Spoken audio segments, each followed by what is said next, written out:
So as they say, a picture's worth 1,000 words.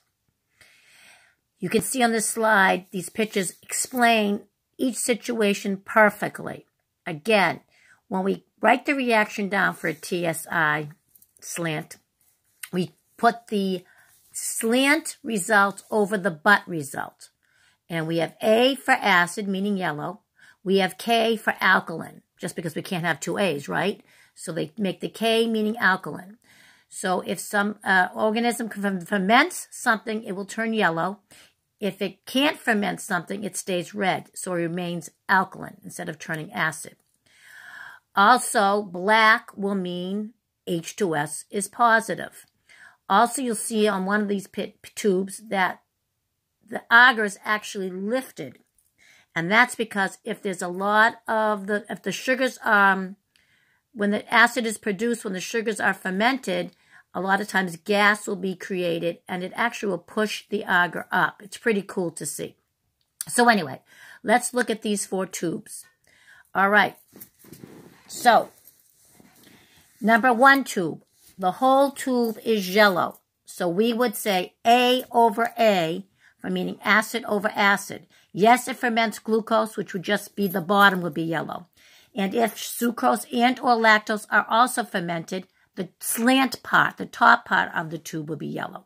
So we would say A over A, meaning slant is acid, and B and the bottom, the but is also acid. So this means A over A, acid over acid. The next tube, and you can say also the first tube is positive for gas if you wanted to.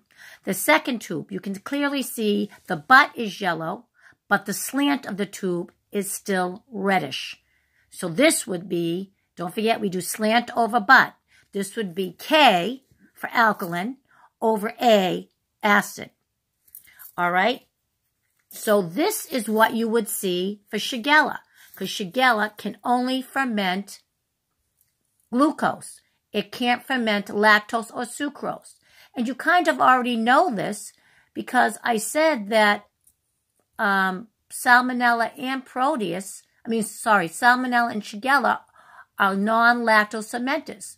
So in the McConkey, they would be colorless. So you already know they're lactose negative, but you didn't know about sucrose. So Shigella can only ferment glucose. So the result of the slant is K, alkaline, over A, acid. It's not turning black. So this is what Shigella looks like. Number 3 tube. This is what you would get if you had Salmonella. Again, Salmonella, like Shigella, cannot ferment sucrose or lactose. So the slant is K, alkaline. Now, underneath that black, it is really yellow. It is acid, but you can't see it. But it doesn't matter. When we see the black but, so the reaction is K over B, black, we know that's Salmonella. Because again, Salmonella can only ferment glucose like Shigella, but you can't see it. So that's what you would see if you had Salmonella.